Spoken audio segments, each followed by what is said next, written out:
right, before we get into Tales from the Video Store, ho ho ho, Happy New Year, all that good stuff.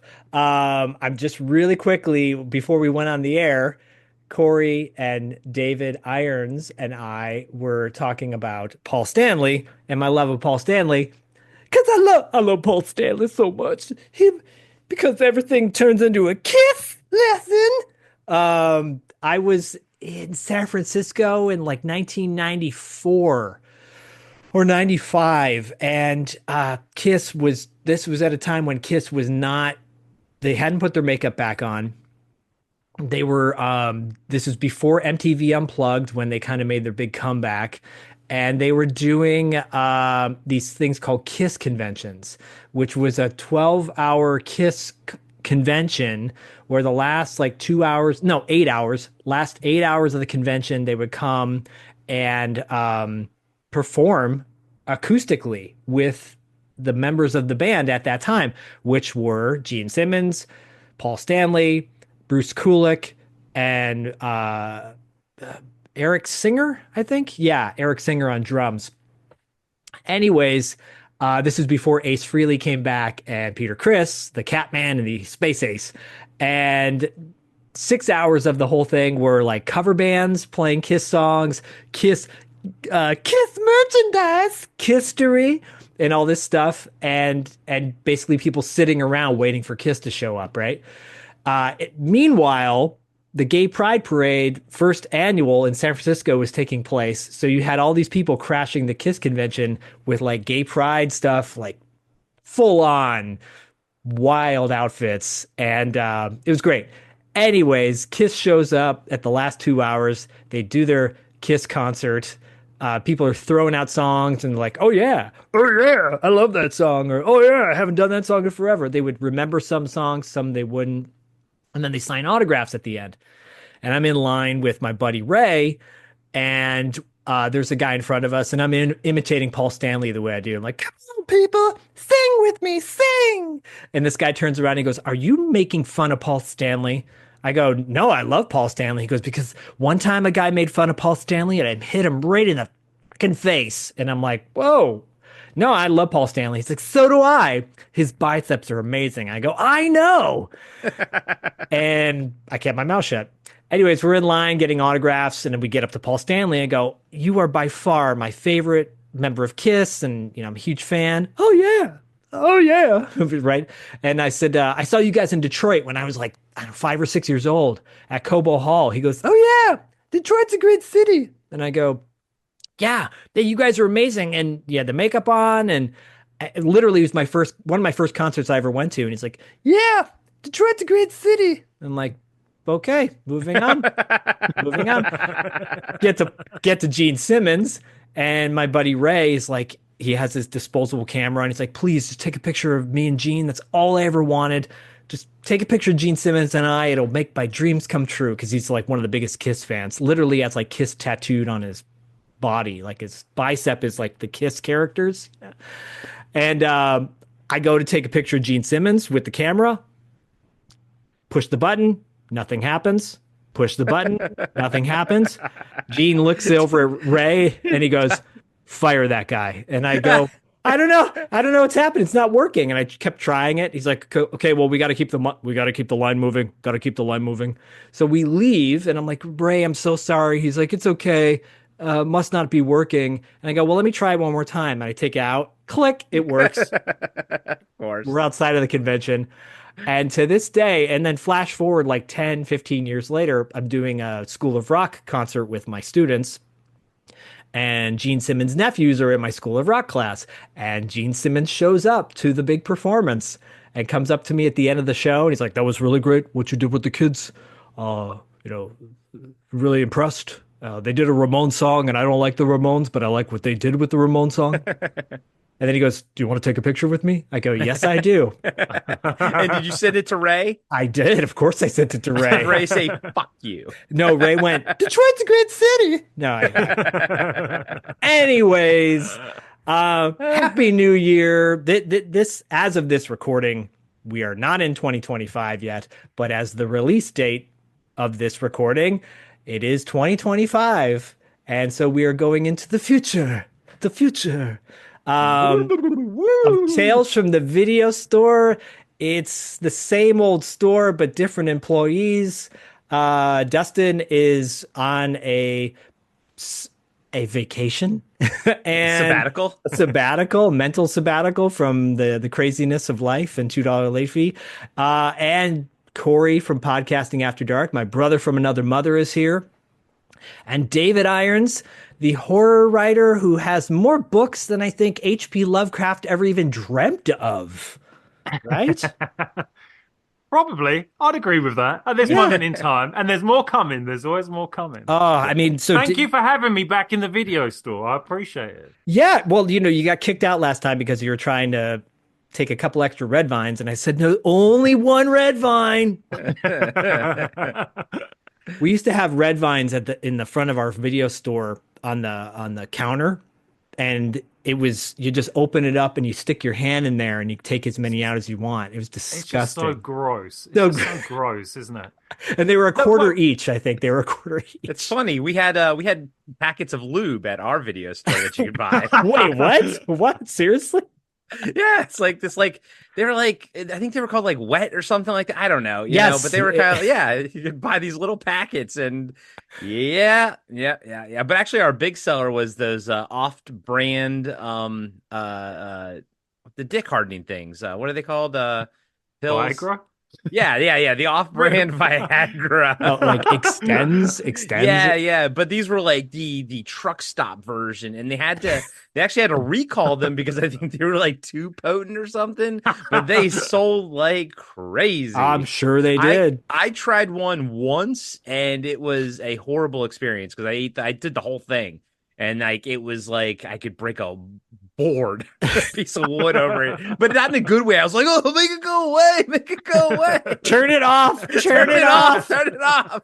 Turn it off.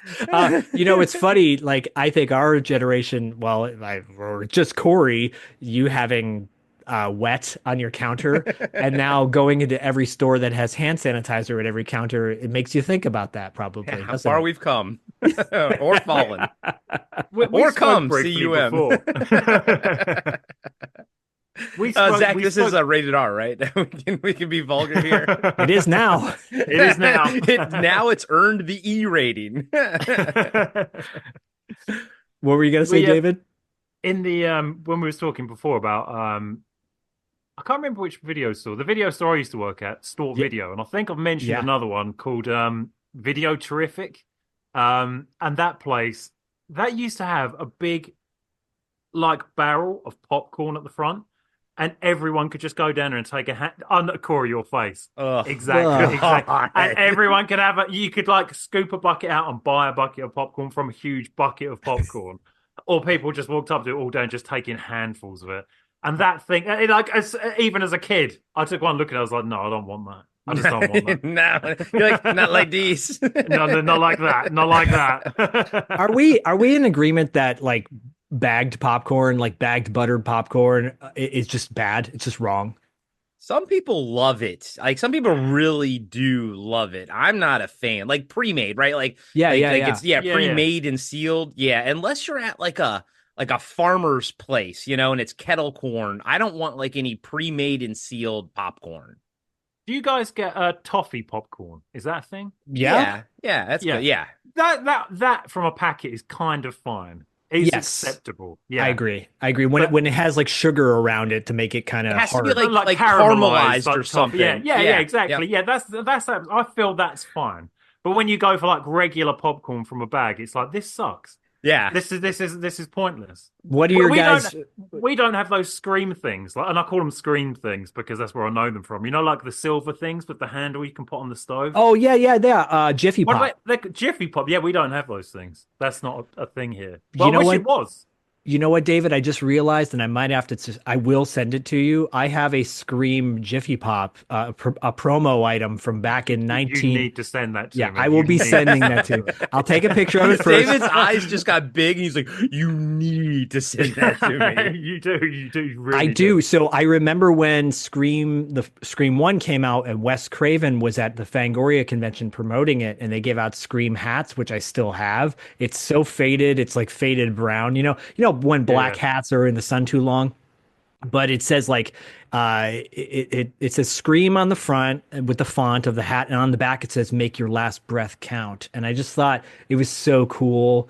Like that motto, was "No Fear" was really popular at the time. You guys remember "No Fear" t-shirts? Yeah. Fucking no fear. Yeah. Well, speaking of Scream, it's interesting. I was watching my nephew yesterday while his dad and mom were out shopping for Christmas presents. Shopping, And shopping, shopping. shopping. And so him and I, he's 9. So I was like, let's play some Mortal Kombat. So him and I are playing Mortal Kombat together and I'm kicking his ass. But he picked Ghostface because they just released, Ghostface from Scream Oh, as one really? of the fighters. Oh, cool.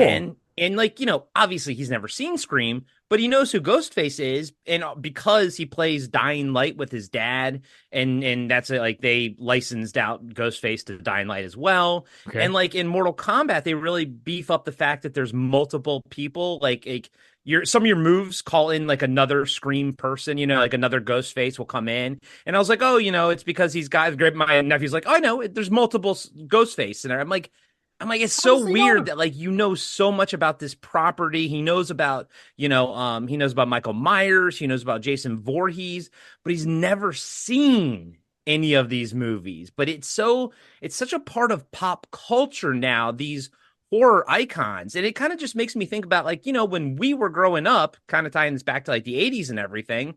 When we were growing up, we were there for like the inception of all these characters. Now my nephew is living in a world where Ghostface is up there with Freddy Krueger. He's up there with Jason Voorhees as these like iconic Mount Rushmore of horror characters.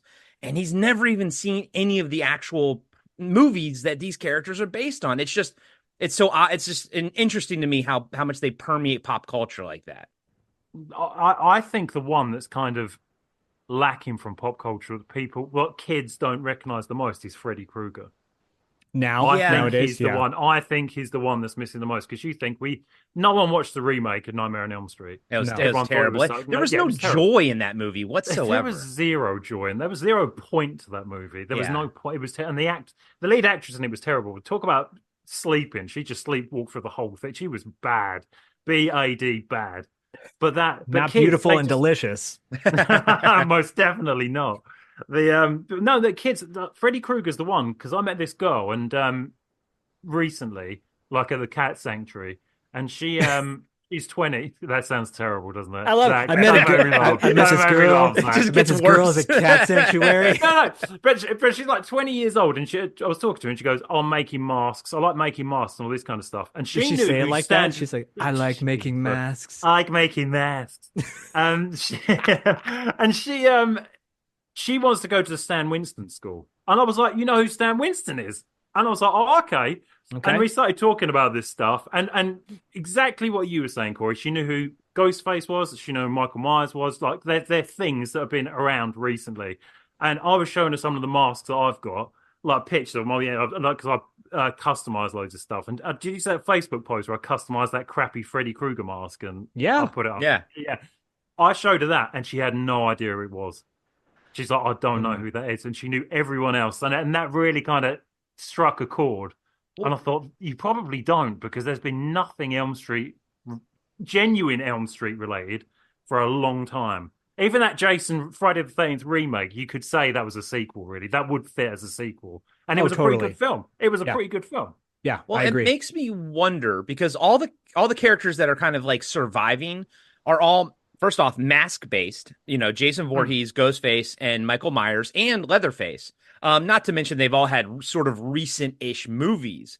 But Freddy Krueger is so tied to Robert Englund that, I feel like when he goes, unfortunately, one day in the future, like I feel like Freddy will never sort of come back because he's so tied to them. And then I also think back, like, remember like anytime like Star Wars comes out on VHS, on Blu-ray, on DVD and everything, they always put a Stormtrooper, Darth Vader on the cover, Yoda on the cover. They never put Luke, Leia, or Han because they don't have to pay licensing rights if they use Yoda or if they use a Stormtrooper on the cover. So it also makes me wonder if there's any licensing rights with Robert Englund, and like if you make a Freddy Krueger t-shirt, does he have to get a cut of that? Whereas, the property owner of Michael Myers, the studio, they can just print and license out the Michael Myers, image to anything and everything.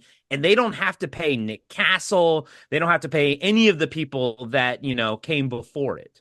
Well, it's very interesting you say that, because if you think about most of the Friday the 13th merchandise that's come out in the last 20 to 15 years, everything you see is Jacket Jason from Freddy versus Jason.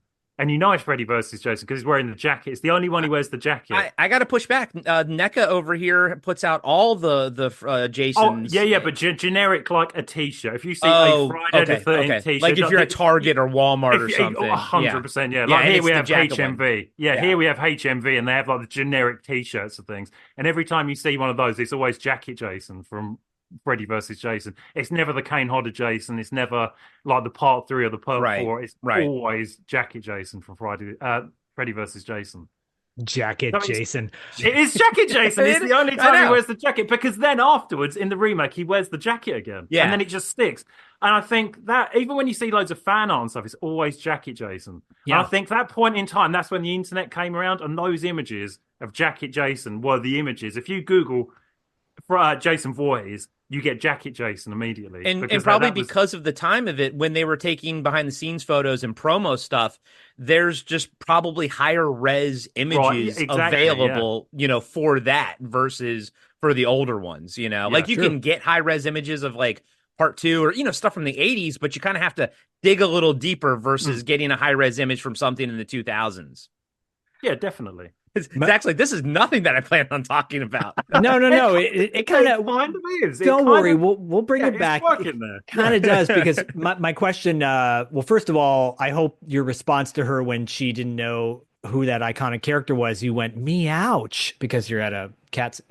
Anyways, I like it. You thought of that one for like 10 minutes. I did. I you had too long on that, Zach. That was too easy. That's when you like wait too long on a joke and it just doesn't land. And then, but I wonder? I want to ask you guys each. Did you know when you saw Scream for the first time? And this will tie into who we're going to be talking about in just a minute. Did you think when you saw it for the first time, you're like, oh yeah, this is going to be iconic. This is going to be the new thing moving forward. Corey, when you saw Scream for the first time, were you like, oh yeah, that mask is going to be iconic? I saw it in the theater, and I'm not the biggest Scream fan or like fan of the franchise and everything. And Ghostface has kind of grown on me over time, but I still think he's one of the weakest looking of the facial masks. And I mean, you guys all know me. I'm Jason. Growing up, Jason was my number one guy, and he always had cool masks, and I liked how they changed them over time and everything. And part 7, it's all damaged, and you can see his teeth and stuff like that. I saw Ghostface, and I was just like, meh.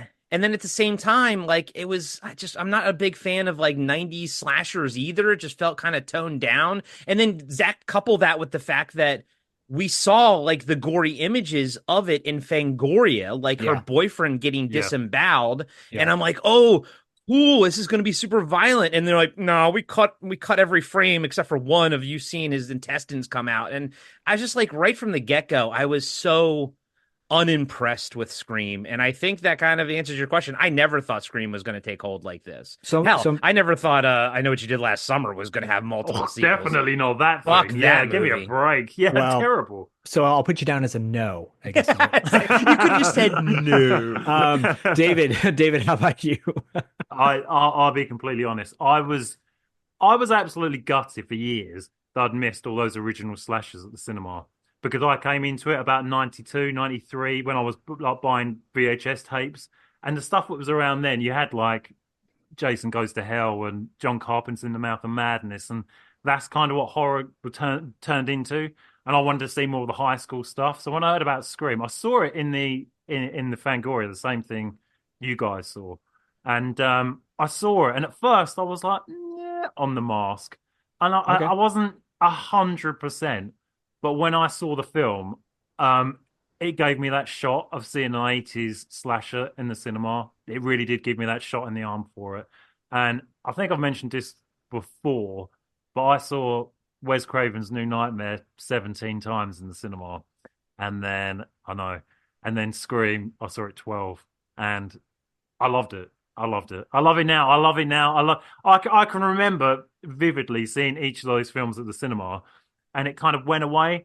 And then you looked back at it with recent things that was going on, like in the 2000s when you had like the French Extreme stuff. And what was it? It was Like a Vice Inside remake. and Hot Tension or Yeah, High yeah, Tension. yeah, yeah. Martyrs and all that kind of stuff. Yeah. It looked weak. Yeah. It just looked weak compared to that stuff. And then when Scream 4 came out in, I think it was like 2012, 2011, I was kind of like, oh, okay, let's go and see this. And I loved Scream 4. And that gave me that shot in the arm again. And it just made me realize, oh, yeah, I do love this. And then I forgot about it again. But when Scream 5 came out a couple of years ago, but that thing, I was like, I need to see it because I've seen the other ones, but I went in there feeling nothing. And the second I went in there and that film started, I felt everything. And I was in the cinema hanging over the seat in front of me watching it, like, oh my God, like I forgot how much I love this. It was I had a real kind of emotional response to it. And I've fallen back in love with Scream again. Yeah, I think when I saw it for the first time, I was like, oh, this is going to be like a thing. I wouldn't be surprised because Hot Topic was so popular here in the States I feel like that mask became like iconic for that generation. Immediately. Yeah. They got that right based on, you think like we wanted those Michael Myers masks, we wanted those Jason masks. Of course we did. We wanted those, but we got such shitty versions of them. Right. They were terrible. Scream had it right away. Was a Scream mask. You got what was on the screen immediately. Yeah, yeah. I don't know why, but I feel like, well, Scream 2 was the one with the killer soundtrack. Scream 2 had an amazing soundtrack. I've got that in my car on CD. It's a great soundtrack. It's a good soundtrack. Yeah. Was that the one where Oliphant was the killer? Yeah, yes. Yeah. And then had like Collective Soul on it. And I think I want to say Tonic was on there too, but like like all those great 90s bands that people will hear now and like, oh yeah, I remember those guys. That'll be a whole other episode. But this ties back to like icons of horror. And unfortunately, in 2024, we lost an icon of horror in Tony Todd. And I said to Corey and David way back when he passed away, which actually was on November 6th. So he passed away not that long ago from this taping. I said, we got to do a tribute to Tony Todd. And everyone listening, typically Tales from the Video Store is a Patreon exclusive show. So go to patreon.com/$2 late fee to sign up and support the show. And you can hear past episodes of Tales from the Video Store. And we've done a lot of tributes to people. We did a tribute to Dabney Coleman. We did a tribute to Carl Weathers, Terry Garr. That started this past year. And I said to both of my boys, I said, I want to have you guys on to talk about Tony Todd because Tony Todd is an icon of horror, not just because of Candyman, but for other reasons we'll get to in a minute. I know Corey's itching to like recreate a particular scene from one of his favorite movies. And I thought we need to do this live. Well, we need to do this for everyone on the free feed as well, because it's such an important episode. This month of January that we are dropping this episode in is like our in between month between season 5 and season 6. Dustin will not be joining me for season 6, but he will be popping up. Never fear, everybody. He will be popping up. And I thought, let's do a Tales from the Video Store episode on the free feed so everyone can get a taste of what it's about. Have David on to promote his books, of course. Corey to come on to promote Podcasting After Dark and celebrate Tony Todd. Tony Todd was a prolific actor and I think has a number of memorable roles that will kind of go down. We're going to focus on the 80s and the early 90s because obviously $2 late fee is an 80s and early 90s podcast. But other roles might stand out. I think David and I have a connection between one particular movie that we're both going to be like, oh, I love this role. But with Tony Todd, really quickly, Tony Todd was born in 1954 in Washington, D.C. He passed away in Marina del Rey. So all these actors have been passing away like in Santa Monica and Marina del Rey, which is a neighbor of Santa Monica. Interesting. And then Zach lives in Santa Monica I wonder if there's a connection. Nefarious? I think not. Have you mentioned he's had a good run recently? That's all we need to know. I did not say he had a good run, but he died at the Okay. age of 69. And according to my death day, the day you die on, if you are 76, Corey, is it 76 and higher, I think? Yeah, I think you've given it. Yeah, it's usually in the 80s, but yeah, you've dabbled into the high 70s, but 69, That's damn, young. that is way too young. My mom is 72. And he died from cancer, right? He did.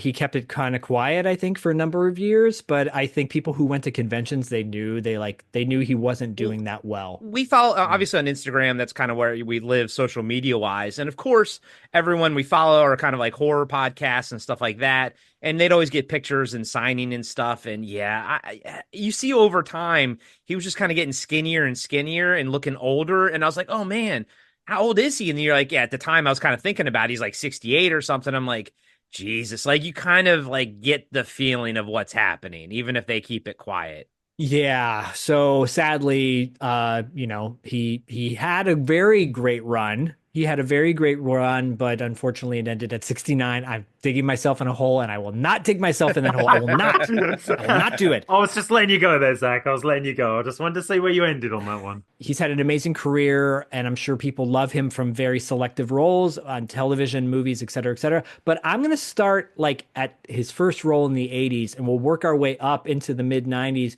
and get your general thoughts, guys, on like if you saw what this project he was in or didn't see it. And we'll riff on a few movies from Tony Todd. And if you rented it from the video store.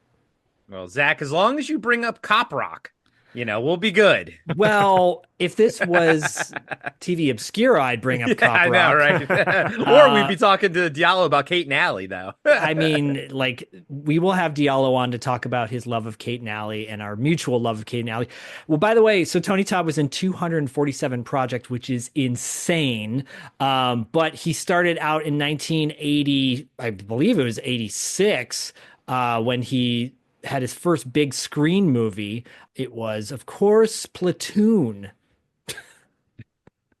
Well, because he was in Sleepwalk before that, but yeah, Platoon would be the bigger one, right? Yeah, I mean, you guys saw Platoon, right? Oh, yeah, 100%. Yeah. So, I mean, I don't even think we really need to go into that, but I'm going to jump up into a movie that I don't think, Corey, you've seen, but I believe you might have seen it, Dave. It's called Enemy Territory in 1987. Did you see Enemy Territory, which stars Ray Parker Jr. and Jan Michael Vincent? This is set in an apartment block, isn't it? Yes, it is. 100%. Do you know something? I looked at his IMDb earlier on, and I was thinking, I've seen this guy in a movie in an apartment block, and I looked at a completely different movie. I looked at The Ghetto Blaster, and I was like, I swear he was in The Ghetto Blaster. Ghetto Blaster? Like, yeah. Have a look at the cover for The Ghetto Blaster. I will. Yeah. And I have seen that movie. He was the head guy, wasn't he? Of like the gangs. Yeah. So he plays. I did rent it. I rented it. Yeah. You did. Awesome. 100%. Yeah, 100% rented. He plays the Count for a gang that's called the Vampires. Take a desperate man. You want to put me in jail? You want to put me in jail? Go right ahead, because I could use a break. Give him the chance of a lifetime. All you have to do to collect a big fat commission is go over there, get a signature, and collect the premium. In the most dangerous place in town. I'm going to tell you something, Sonny. I've had a very long day, and I have neither the time nor the patience for any more of you kids playing Scarface with me. Hey, man, we got us a war zone here. Vampires. What do you see? Show me your fangs! This is their territory. Do the vampires do this? And here, no one gets out alive. This floor, room by room, closet by closet. Anybody won't let you in, you close the door. There's a war going on out there, man. They're alone. 20 floors up. And the only way out is down. Gary Frank, Ray Parker Jr., Jan Michael Vincent. Trapped in enemy territory. The description is an insurance salesman inadvertently gets trapped after dark in an apartment building that is terrorized by a street gang called the Vampires. Ray Parker Jr., of course, from Ghostbusters fame. Like, not from the movie Ghostbusters, from the song. The song. I didn't know he was an actor. That's crazy. Same. He was in what was it? What was the Sid and Marty Croft thing? Pryor's Place. Do you remember Pryor's Place? Oh, Richard Pryor. yeah. Do you remember that? Richard Yeah. Pryor's Place, Yeah. He was in that. Ray Parker Jr. was in that as well. He did the theme song for it as well, I think. Oh, yeah. let's get on over to Pryor's Place. Gary Frank is the star of it. I've seen Enemy Territory way back when. Why this hasn't been released on like by Vinegar Syndrome or I don't know, another boutique. Another one, yeah. Well, can't we? Synapse. There you go. Yeah, Synapse. there you go. There you go. Yeah. Corey, have you seen Enemy Territory? No, I've seen Enemy Mine, but not Enemy Territory. So Enemy Territory is an hour and 29 minutes, which I think is a perfect length for Dustin, of course. And I highly recommend you guys check out Enemy Territory. If there's you'll link, ever bring it to Pad? Think it'll yes, be a Pad movie? I will definitely bring it to Pat at some point. And if there's a link on YouTube, like for a free version of it, I'll throw it in the show notes so everyone can check out some of these movies. But let's jump the same year. 1987 was a good year for Tony Todd because he was on Simon and Simon. He was in a movie called 84 Charing Cross Road. But later on in 1987, he was on the TV series, to quote Corey, Werewolf. Yeah, baby. Woo! Werewolf always comes back to us. It Always. does. It really does. And speaking sort of behind the scene stuff, it was a very big episode for us, like downloads wise on Podcast After Dark. So yeah, if you want to listen to that, swing on over to Podcast After Dark under TV Obscura. I think it was our Halloween episode like 2 or 3 years ago. It was a long time ago, but that's how we scooped up David Ullman. We got David Ullman as a fan of the show through our werewolf episode. Now, the funny thing is, I have the I guess it's the Italian DVD set or whatever. The French one. It was French. It was the French. Yeah. Luc Garou. Yeah. I had to order that. That was kind of an ordeal, but those guys were really cool. It almost cost just as much to ship it as it was to get it, or to buy it. But I haven't actually stumbled across his episode yet, so I don't really remember which one he was in. David, do you remember? I really can't remember. So David is the thank for us like getting the series to begin with. I won't explain how or why, but David is the reason for that. And David, but you're a big fan of Werewolf, right? I really am. I do have to say, while we're talking about Werewolf right now, there's a guy on YouTube, and he's been taking the episodes and upscaling them with AI. And they look amazing. They look really, really, yeah. Upscaled AI werewolf. And I was just sitting here, like when YouTube does the thing and it flips around onto a playlist and starts playing something. It just like playing this AI upscaled werewolf, and I was sitting there like, what's happening? Is something happening in the world I don't know about? Like, where did this come from? Wow. And it looks really, really. The colors pop. It's crisp. The sound is really good.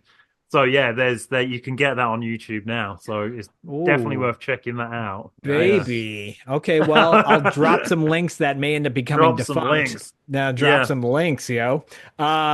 So I mean, Corey, I think between $2 late fee and Podcasting After Dark, we've interviewed like the 6 degrees of separation for Werewolf is kind of insane. Yeah, I know. And Tony Todd pops up. Just seeing his name pop up on Werewolf. I haven't seen the episode 2 that he's in, but y'all, if you haven't seen Werewolf, go check it out. That's great. Did Werewolf inspire your werewolf novel, David? I wouldn't say it did. No. Well, maybe. Did you know what? In my mind's eye, the design of the werewolf, 100%. Yeah. The werewolf looked like the werewolf in Wolf Moon looked like the werewolf in Werewolf. Yeah.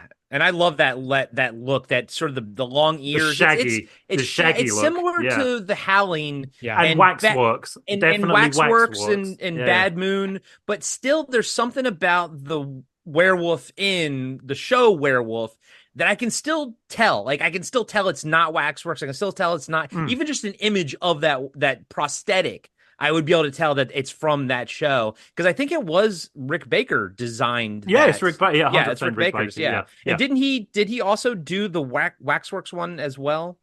He did the Waxworks one, but the fundamental difference between the Waxworks one and the werewolf one is the werewolf in Werewolf has a longer snout, has like jowls and a longer snout, and the werewolf in Waxworks is more compact, the face, but the ears are bigger. And the ears are bigger, and the hair kind of hangs down like vines from the ears in Waxworks. Yeah. I will say I didn't even know I'd paid that much attention to these werewolves in these films until we've had this conversation. I've kind of impressed myself. Or but it's important. Yeah. Well, I will say the best and only best part of Waxwork is the werewolf in that. Wow. Oh, David. Right in the feels. It's all love. Hey, you like it, you like it. Dana Ashbrook's good in it. We got to be, come on. Galligan's good in it. He's good in it. Michelle Johnson is great in it. Amazing in it. Yeah, I will say. And Michelle Johnson came to a screening of Waxwork at the at the Egyptian. And you walked out. Yeah, did I tell you guys I walked right by her? You may have mentioned that. And my heart might have broken the first time when I heard it. If Michelle Johnson ever comes on $2 late fee or podcasting after dark, I will apologize immensely and say I had a stomach bug that day. That's fine. You can it'll count. So Tony Todd did Werewolf, but then within that same year, he rounded out the year, at least according to IMDb in order, 21 Jump Street. He was on an episode of 21 Jump Street, a show produced by Stephen J. Cannell. I believe he was produced. Yeah. And one of the producers, 21 Jump Street. I had a poster of Johnny Depp on my wall. Of course you did. And I told that story many times where I would take the poster down when my friends would come over because I was embarrassed to be called whatever. I don't remember him being on the show, but I'm sure if I watched the series again, I oh yeah, he's right there. I think the only problem with 21 Jump Street is the DVDs that came out don't contain the actual music from the show, like the soundtrack was completely changed. Yeah. So like, why watch it? Yeah, I hate it too. That ruined the show for me. I remember putting it on, and there's an episode with Vincent D'Onofrio where he's AWOL, and it's like a military brat, and he runs off base, and they have to catch him, and they're chasing him, and the song Orange Crush by REM is playing, follow me. And it's such a great moment. I remember putting the DVD on that episode because it was one of my favorites. And it's like, I mean, that's why we're not ever going to get we were supposed to get a proper Shout Factory release of Werewolf, the Blu-ray series, the series. Right. But they found out. So the pilot episode has that Mike and the Mechanic song, Hear Me Coming or whatever. It's such a cool silent running scene and everything. You know who it is. You know who the one is who stopped this from coming out. They could have lived with Mike and the Mechanics, but someone else put the death nail in that one. What? Who? It's good enough for me. It's good enough. It's good enough for me. Oh, Cyndi Lauper? Exactly. She was the one. And so apparently, because she killed something else. There was something else that she killed. Another DVD box that she was just going around. She was putting these things under tombstones. She was like, "No way, that's finished." That she wouldn't sucks. Do it. And I think they could have. The problem was that the only master copy they had to master the Blu-ray off of, what the audio track and the video track were merged together, so they couldn't even remove that music from it. I wonder though now if you could somehow, if there would be an AI way of sort of doing it, but I'm sure the cost, it wouldn't have worked. But that sucks that Cyndi Lauper single-handedly killed the Werewolf Blu-ray from Shout Factory. Wow, that sucks. I think I can't remember. There's another podcast, Radiodrome. He's not around anymore. A guy named Josh Hadley. I'll interact with him on Facebook every now and then. But he figured it out because there was about 4 other I think there was Miami Vice that had a Cyndi Lauper song in it, and there were some other things, and he kind of like merged it all together, and it was like there's a common thread through all of this thing. Oh, And it's Cyndi no. Lauper. She's the one who won't license anything for a DVD.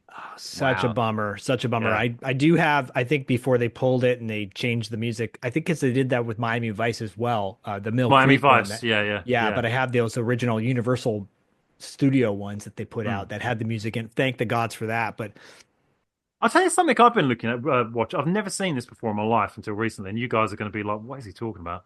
But WKRP in Cincinnati. Yeah. yeah, all the music. That, all the music, yeah. But even because there was this weird episode, and I was watching it, and the guy that runs the station walks in, and he's talking about this record, and he's going, "Can I hear dogs on this record? Can I hear dogs on this record?"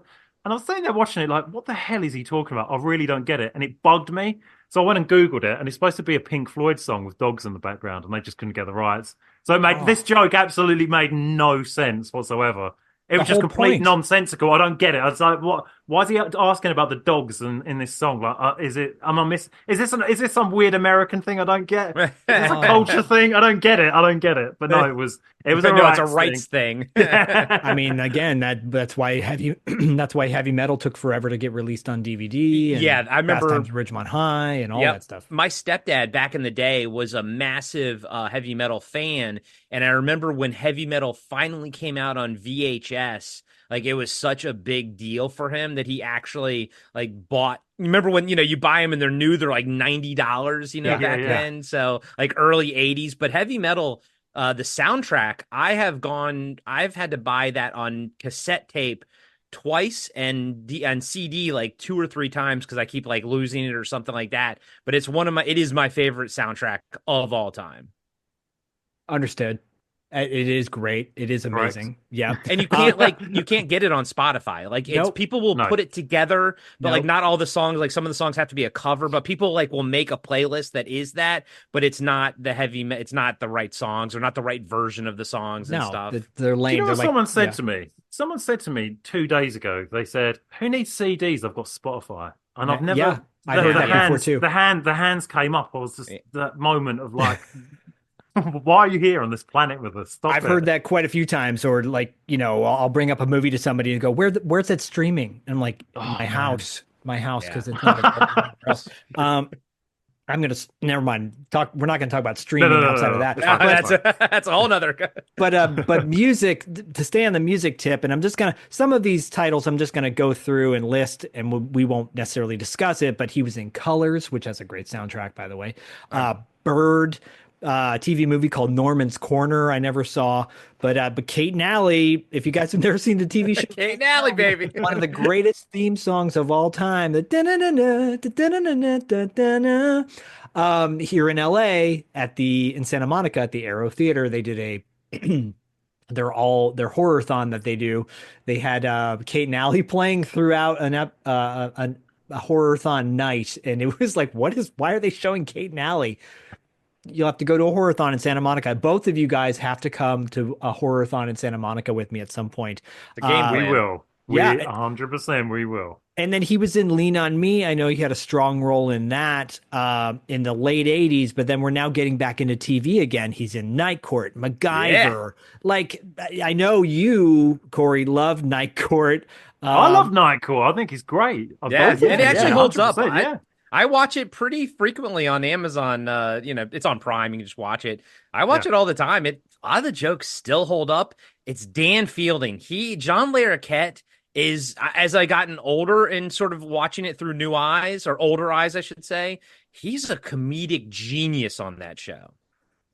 Yeah, and it was funny. I at the time of this taping, it's Christmas season, and I'm listening to Mel Torme singing, and I remember that's where I first heard who Mel Torme was, because of Harry. Harry Stone. Harry Stone.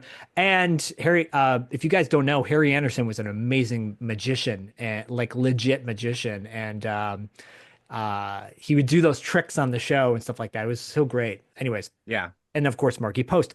So I want to jump a little bit ahead, and this kind of segues into something that I want to bring either to TV Obscura or a $2 late fee.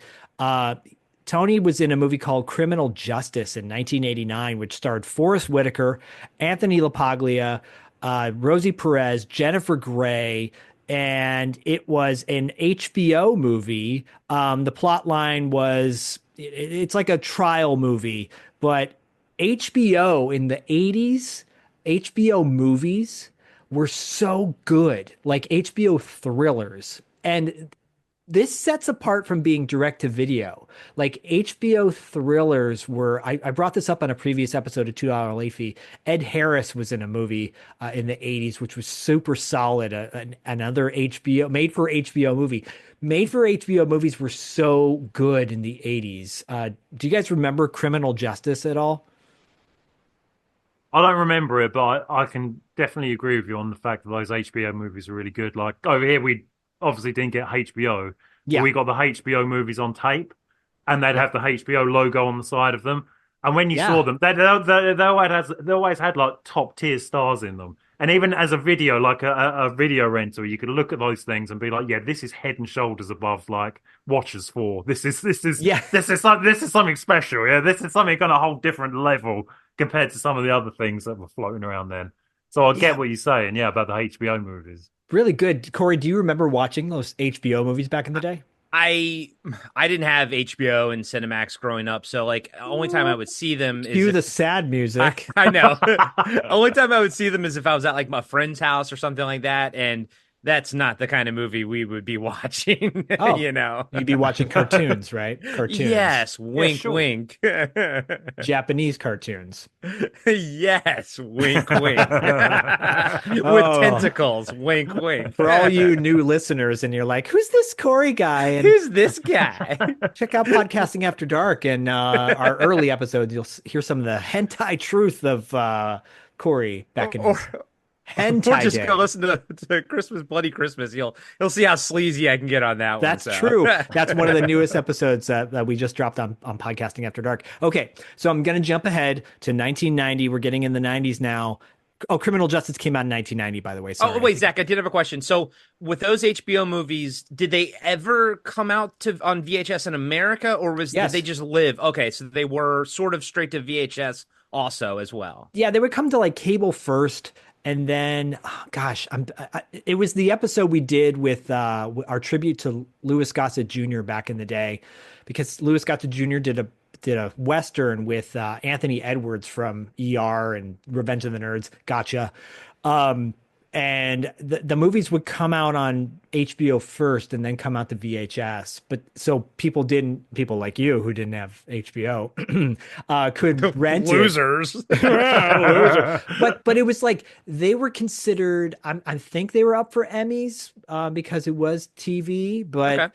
but there were some quality movies, you know. And this was a time, the 80s were like courtroom thrillers were so popular. Now it's just Law and Order everything, right? But courtroom thrillers in the 80s, you had like Suspect with Cher, and you had this movie with Ed Harris, An Innocent Man or something like that. Anyways, so many great courtroom movies in the 80s. Well, look how big A Few Good Men was, remember? Like, Yeah, military courtroom, right? Yeah.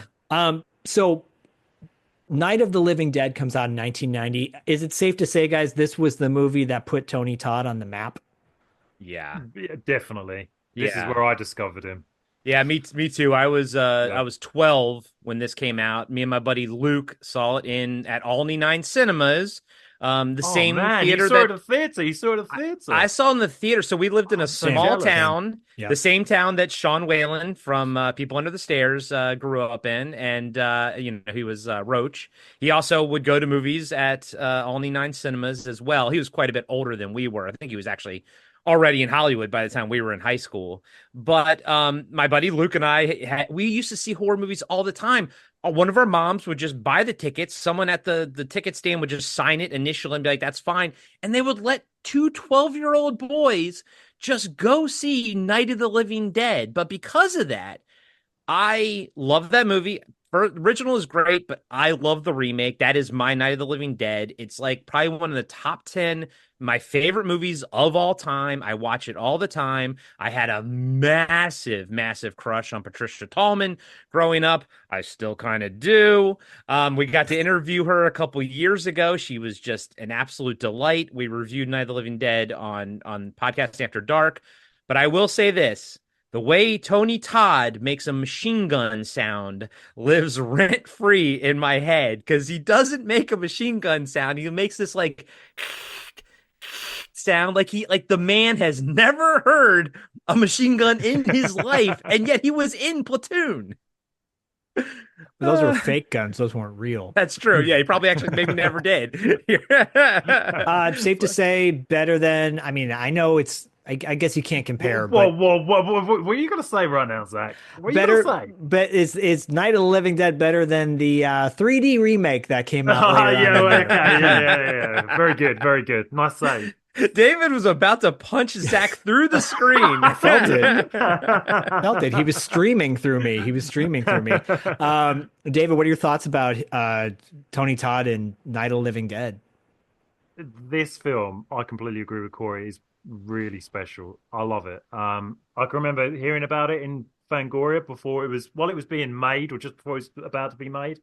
And the original title was Night of the Living Dead 90. Do you remember that? Night of the Living Dead 1990. And there's some early posters you can see, and that was the big thing about, this is the modernized Night of the Living Dead. And cool. I love the original Night of the Living Dead, and that kind of stands as a decent horror film. And I think it's a really good Halloween film. It feels like a good film to put on for Halloween. And when I saw this, I rented this, and I remember it coming out. It did come out to theaters, and I remember seeing reviews. But there was no way in this country they were going to let me in at 12 years old to see. No, that was not going to happen. Even though you're like 6'1" at 12. No, in all seriousness, when I was 13, I was 6'6". Jesus. Yeah, that is 100% true. Yeah, there's pictures. There's these really weird pictures of me at school, like when they'd have like the class photos. Like, what is that man doing in class? Yeah, that's what they see. Exactly. Everyone's like, "Who's that guy at the back?" Like, who's that dude? That must have been so tough for you, David. Man, I can't even. Yeah, it was. Yeah, yeah, it was. Because the thing was, being that tall, it was just like whenever there was like, "Oh, there's going to be a fight at school," and it's like the big guy, and it's like, "Oh, okay, here we go. It's this again." He's like big horror nerd, and he's like the Gentle Giants, right? You know it. Yeah. Oh man. But I rented it. Yeah, I rented it. I took it out, and it's so weird. Yeah, I can even remember. And this is really. I can remember where certain creases were in the VHS because it's been watched so many times. Because I really took it in on that viewing, and I went back into the video store and I said to them, "Can I buy this? Because I really want it." And they were like, "Oh, we'll have to rent it a bit longer." And I ended up buying this copy of it. And even when I watched the Blu-ray version of it now, I expect those crackles to be in there from that first time. It's so weird. But this was the first tape, and I'd never seen a horror tape before that was released in widescreen. And normally you'd see like Indiana Jones or Star Wars or the Die Hards. They're like the big kind of top tier films released in widescreen. Yeah. But this was released in widescreen, and I loved this so much. Like when I was 13, I was living in the country. I was living in the middle of nowhere. And I knew this tape existed, this widescreen tape. And I phoned around places like, "Have you got this tape? Is it in widescreen? You need to check it's in widescreen." And they were like, "Yeah, we've got it. It's widescreen." And I walked, like I said, I lived in the middle of nowhere. And I think I walked like 10 miles to go and buy this film in widescreen on VHS because I loved it that much. I fell in love with it. And I fell in love with Tony Todd. And when people say Tony Todd, I don't think Candyman. I think Night of the Living Dead immediately. Yep, same. Yeah. God damn you!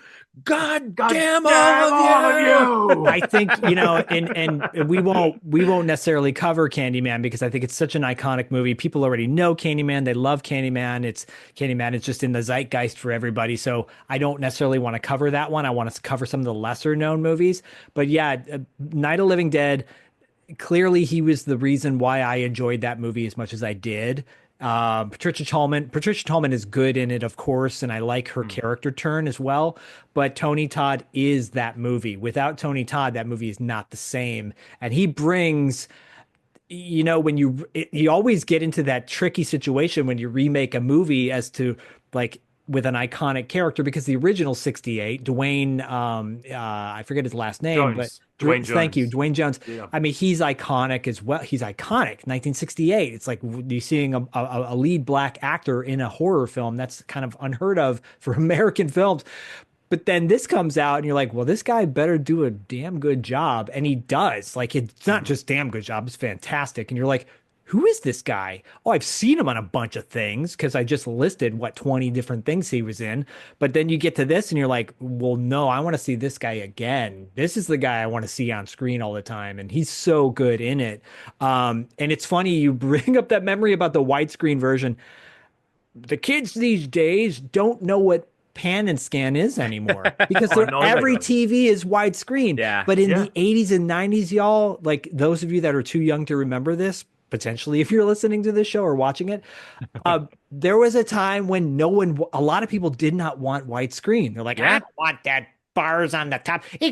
Like they would bring them tape to the store. My dad literally thought he was missing part of the movie. And I'm like, I go, no, you're missing part of the movie when there are no black bars. Yeah, you're getting 25% more because you're literally cutting off. Compute, you know? Yeah, I dumped someone. Yeah, in the early 2000s. I know it was good. Wait till you hear this. This is a good thing. Early 2000s. I went to this girl's house. We were seeing each other. Things were going on, and she was putting on movies.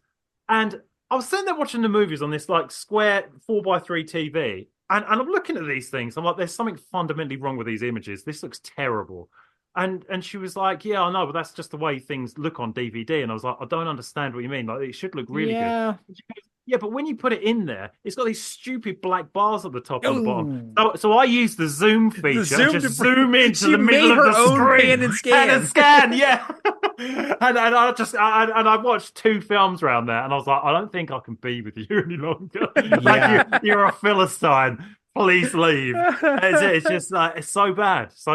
No. Widescreen was a big thing. Widescreen was like if you're a cinephile, if you loved film, you wanted that widescreen. And to find something like Night of the Living Dead, the remake in widescreen, that was something special because you wasn't seeing that outside the theater. There was no chance. No, because people don't understand that, like, unlike a DVD or a Blu-ray now, where you have the option of watching either version. Which I guess if you want to watch the Pan-O-Scan, you can. Back in the day, but there was 2 separate tapes, right?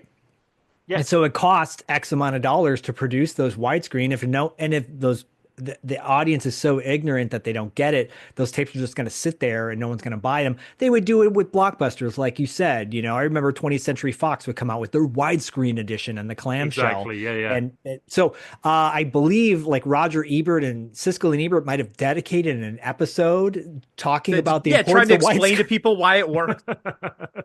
Did a special program on what was wrong with home video.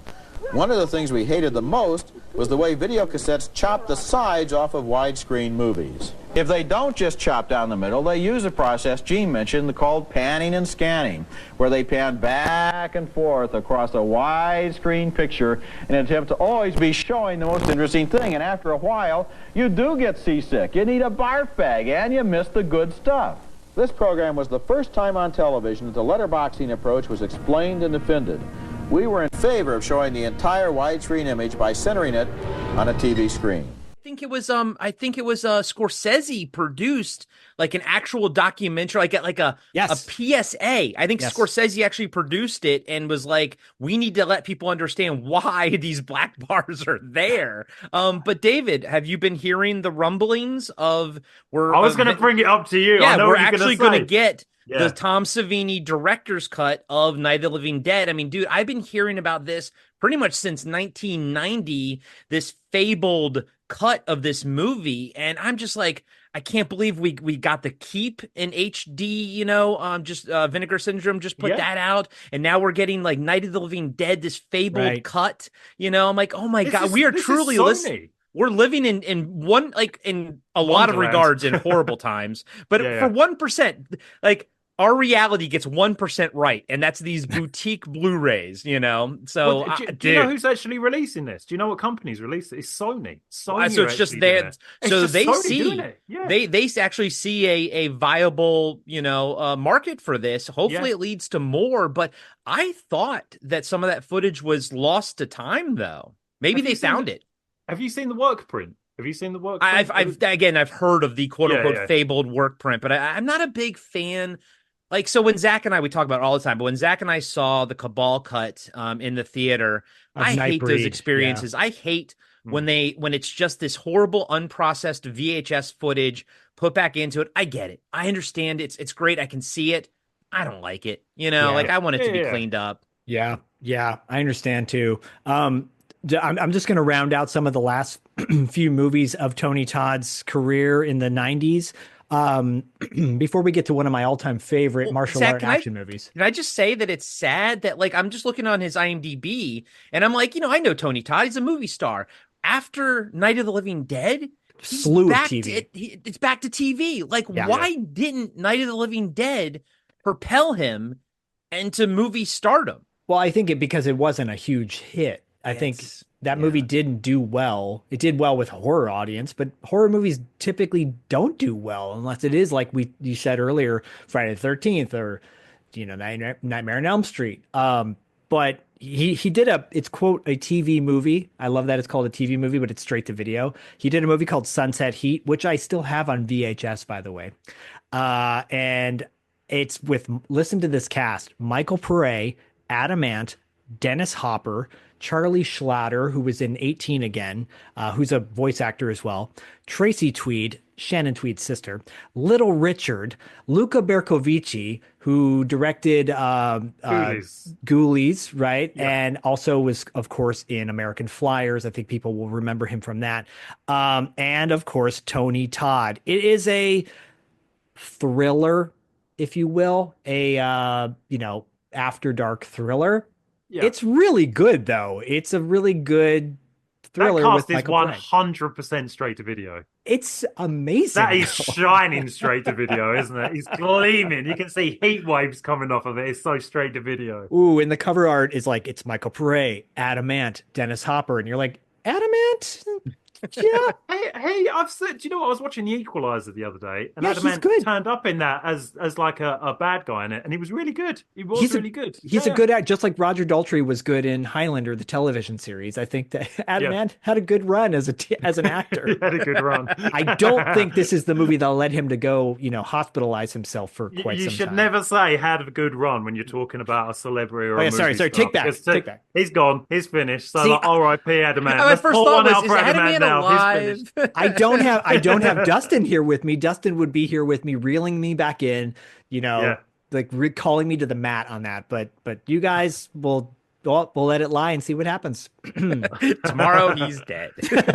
R.I.P. Adam Ant. Here we go. So big rips. I mean, of course, he was in The Crow, and I think we could go gaga about The Crow. And can I just say, Myra and I watched my 4K because I was away when I got it in the mail. So we watched The Crow 4K a couple of nights ago. Love that movie. Seen it a million times. Second favorite soundtrack of all time. Amazing soundtrack. I've seen the movie 100 times. And I'm always surprised when Tony Todd pops up in it. For some reason, I guess it's because like Top Dollar, like all the other villains are so memorable, but they're also so over the top. Tony Todd is playing his role very cool, very kind of quiet cool. And I think it works, but it doesn't work to make him stand out with T-Bird, 1010, Fun Boy, Top Dollar, Skank. Like all these guys are larger than life. And then Tony Todd is literally larger. He's huge, but he plays the role so smooth and small that I don't actually think that was the right choice, to be honest with you. Yeah, but that's kind of Tony Todd's acting style. He's kind of silent and suave, isn't he, when he does things? Well, Well, do you know who he reminds me of? Seriously, he kind of reminds me of the things he's done. He's kind of like a modern Vincent Price. Okay. Yeah. And do you know what we're talking about Robert Englund, we're talking about Kane Hodder. You're just saying that they're associated with one character, right? But with Tony Todd, you can like horror, and you can go, okay, Candyman. Oh, okay, Final Destination. Right. Oh, okay, Night of the Living Dead. And Hatchet. He was in Hatchet also. And he's in Hatchet also. He's you could say Werewolf as well. There's so many things in the horror genre that he's done. He kind of works across the board, and none of these other guys. When you see a film and it's got Robert Englund in it, the first thing you think of is, oh, he's not playing Freddy Krueger. But with Tony Todd, you're like, oh, Tony Todd. It's a horror film, Tony Todd, and it kind of elevates what your expectations are of that thing. And it's like a Vincent Price film. You could have any of those films would just be films without Vincent Price. And you put Vincent Price in Last Man on Earth, you put Vincent Price in The Tingler, you put Vincent Price in any of those projects, and it turns into a Vincent Price film. And I think that's what Tony Todd does the horror films. You put Tony Todd into a horror film, and it becomes a Tony Todd horror film. Yeah, and that means something. Yeah. That's got gravitas to it. Like, it's got some weight behind it. And by the way, Last Man on Earth, still the best adaptation of I Am Legend. Yeah, it's perfect. Yeah, I agree. And Dead Heat would not be Dead Heat if it didn't have Vincent Price in it. Yes, exactly. Yeah, such a zany role at the end. But I will say, like, he does play a great low key character. But then the opposite of that, I think, well, he kind of has his moments, but. To round out this kind of discussion about Tony Todd's career is Excessive Force, which came out in 1993. Excessive Force stars Thomas Ian Griffith, James Earl Jones, Lance Henriksen, Burt Young from Rocky fame, and of course, Tony Todd, who plays a very complex character. I won't give it away because I feel like a lot of people haven't seen this movie. When they think Thomas Ian Griffith, I think they think of Karate Kid and Cobra Kai. This movie is one of my all-time favorite martial art hybrid action movies for American action martial art movies. It is so good, so underrated, so underappreciated. Charlotte Lewis is also in it from The Golden Child. And Tony Todd plays a very complex cop in this movie. Terry McCain has a way of surprising people. Shake up your life. Do something crazy with it. Play music for a living. You saying what I do now is not crazy enough. That's what makes him dangerous. These statements were obtained through the use of excessive force. It's the third time he beat me, too. The third time. Yeah, well, he beat me, too, but you don't see me getting crazy about it. Word has it DeMarco lost $3 million on your last bust. That means he thinks one of us took it. Last chance, detective. Where's my money? There was no money. Now, these punks, man, they think twice about killing a cop because they know it brings down serious misery. What do you want? I want to see the tough guy. I want to see the guy who smashes knees, shoots people in the face. He's going to be coming after you next, or Frankie. You're out of control, Terry.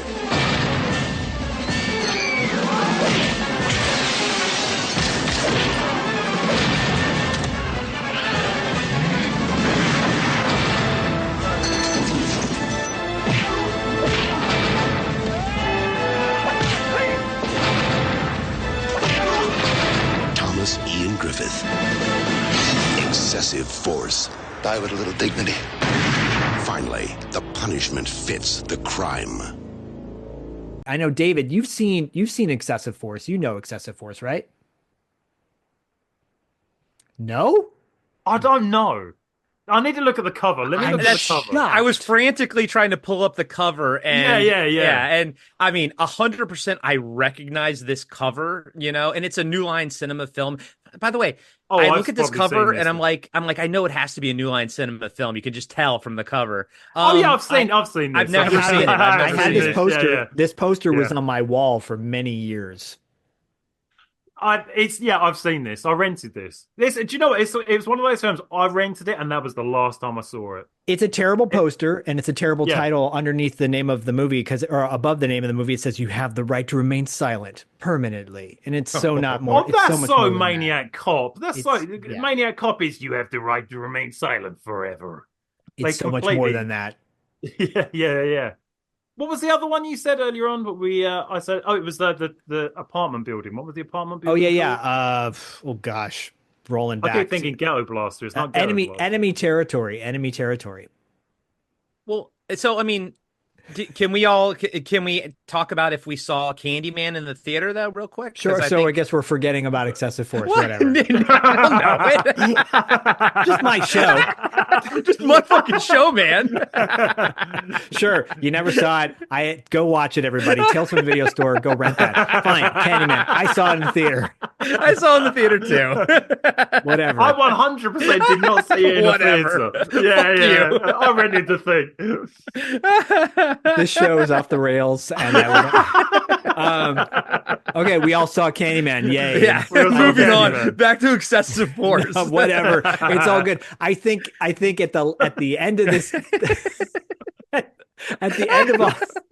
At the end of all of this, we can appreciate that Tony Todd is as a dynamic dude and has so many facets to his career, and there's so many roles that we love him in. And I think this is just a smidge to pay tribute to to an iconic performer.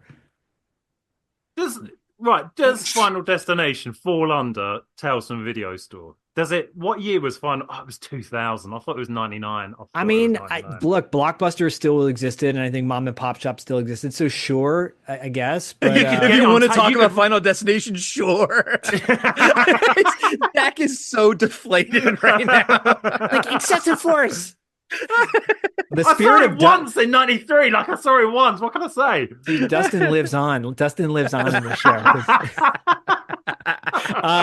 So to wrap it up, again, for everyone wondering, this is a free episode of Tales from the Video Store.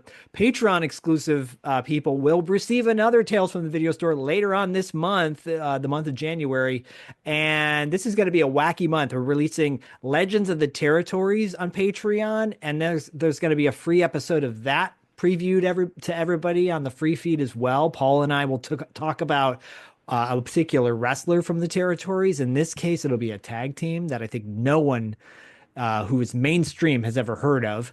Is it the Ding Dongs? It's not the Ding Dongs, but it is two really well-known wrestlers who tagged at one point. You're like, what the heck is this? It's Dan Spivey, who some people might know of, but also Scott Hall, aka Razor Ramon, in his early career. Yeah.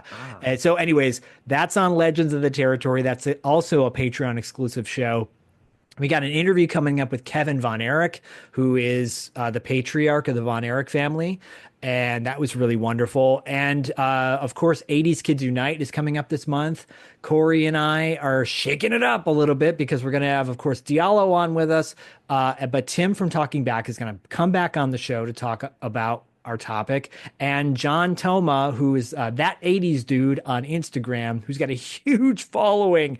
And he's so knowledgeable, especially about the topic we'll be bringing to 80s Kids Unite this month. But Corey, on Podcasting After Dark in the month of January, we are doing some Patreon produced films, right? Yeah, two of them, two Patreon produced films, or like Patreon picks, basically. We are going to be discussing Steel and Lace. We're going to review that, thanks to Cam Sully. And then, we're going to be talking about the A-Team, remake, thanks to he goes by Oi Lung on Instagram, on Patreon. Yeah, David just went like, what? But I really did. Zach, I saw your reaction and I was like, I really did pull that face, so exaggerated.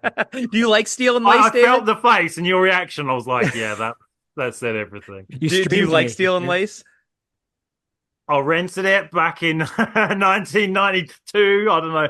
I've seen it once. Yeah, I thought it was good. It kind of falls a bit excessive force area for me. You know, hey, no, nothing comes close to excessive force. Who out there? I know David Ullman watched Excessive Force, but Brian, who's a new patron and is a producer for Podcasting After Dark, executive producer, and he's also at the top tier on our Patreon on $2 late fee. So he gets a mix CD every 6 months. If you're at the highest tier on $2 late fee, you get a mix CD every 6 months of some of the songs we feature here on $2 late fee. If you sign up to Patreon, Podcasting After Dark has a great Patreon page as well. Patreon/Podcasting After Dark. I'll put those in the show notes, as well as patreon.com/$2 late fee. But David Irons, who's got like 3,000 books out. 4,000 books.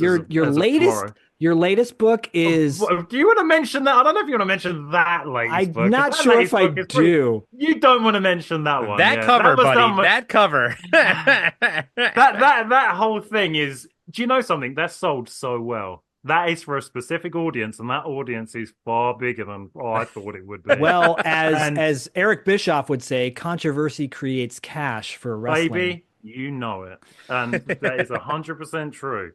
The thing I probably can talk about is is Wheelchair Camp 2. That's a bit that even Wheelchair Camp 2 is more PG than the other thing. Really? Yeah, completely. But that's been getting really good reviews. That's kind of hit all the marks, and everyone that's read it, like the reviews that's come in, everyone said that and I felt it was better than the original one. Okay. And that is 100% Scream inspired, 100% Sleepaway Camp inspired, Mystery Killer. Oh, there it is. Yeah, there it is. Corey's got a copy right there. Yeah, Corey's got a copy. And yeah, go ahead, David. And no, that's doing really, really well. But February is when my first official movie novelization comes out for Shredder Orpheus, the 1990 skateboard horror movie. So Robert Ortiz will be very excited about that. He is very excited about that. Yep. He very much is. Yeah. So that's kind of a big deal for me. I'm really looking forward to that to come out. It's I really enjoyed writing that. It was good. It's good. I don't know if you guys have seen the movie. Have you seen Shredder Orpheus? It's No, I don't think I have either. Does it have the excessive force kind of stink on it for you guys? There's no stink on excessive force. It's like that excessive force bullshit. Zach's just like, we should have ended it with Night of the Living Dead. To quote Tony Todd, can I give a shout out to someone else's book? Can I do that now? No. Okay? No. Okay. Yeah, go ahead. Fuck you. This is out. I don't know if you guys can see. Can you see this? Can you see So that there? David's holding up the novelization of Sleepaway. No, it's not the novelization of Sleepaway Camp. Oh. It's the making of Sleepaway Camp. Oh, okay. From So it's really good. It's really good. The guy that did it, Jeff Hayes, back in the late 90s when the internet was a thing, a new thing, he started the first Sleepaway Camp website, and he brought together Felissa Rose and the kid that played Ricky and the director, and he did the first Sleepaway Camp reunion. He's been doing it for years now, and, cool. and he wrote this, the making of Sleepaway Camp by Jeff Hayes. And you can get that on the 1984 Productions website, right? Where did this? You're saying this like you're a sponsor. Where did this information come from on your lips, Zach? I think, right? Isn't that who put that up? Yeah. How do you know that? That was too fluent to just come out with that. Hey, it's how I roll. It's how I roll. Hey, it's my excessive force. Zach's got that excessive force running through his veins. Yeah, sure do. Zach's brain is an example of what happens when you don't smoke a lot of weed. True. Yeah, Sleepaway Camp. Yeah, making a Sleepaway Camp. And who's this been put out by? What's the publisher, Zach? 1984 Productions. You got it, baby. Yeah, they put out great vinyl, including soundtrack to Sleepaway Camp. Yep. I believe they put out Summer School and Airplane and a bunch of other good stuff. Yeah, I've been trying to get them as a donator for our upcoming fundraiser that we do every year in September for $2 late fee. But hopefully we will down the road. But David is right. That book is chock full of rad stuff, and you, my friend, are chock full of rad books. And we have a link in our show notes to all of David's books. You can go there, go to Amazon, buy his books. They're all reasonably priced. So David gets practically nothing for them when you buy them because Amazon takes all of that. Yay. That's right. Jeff Bezos is living a very good life because of me right now. So. Yeah, so you're welcome. Because of your output. Thanks, Jeff. Right. But everybody else, look, this month is going to be wacky and wild as far as content is concerned. But guys, thank you for joining me on Tales from the Video Store. And just let's keep this. Well, I hope we don't have any more discussions about people who've passed away. The next time we have you on, it'll just be about recollections of our fun times, digging popcorn out of the bin or red vines or wet. Well, we all know the next episode is going to be about Adamant. Because Zach killed him. Dun, dun, dun, dun, dun, dun, dun, dun. Dun, dun, dun, dun, dun, dun, dun, dun.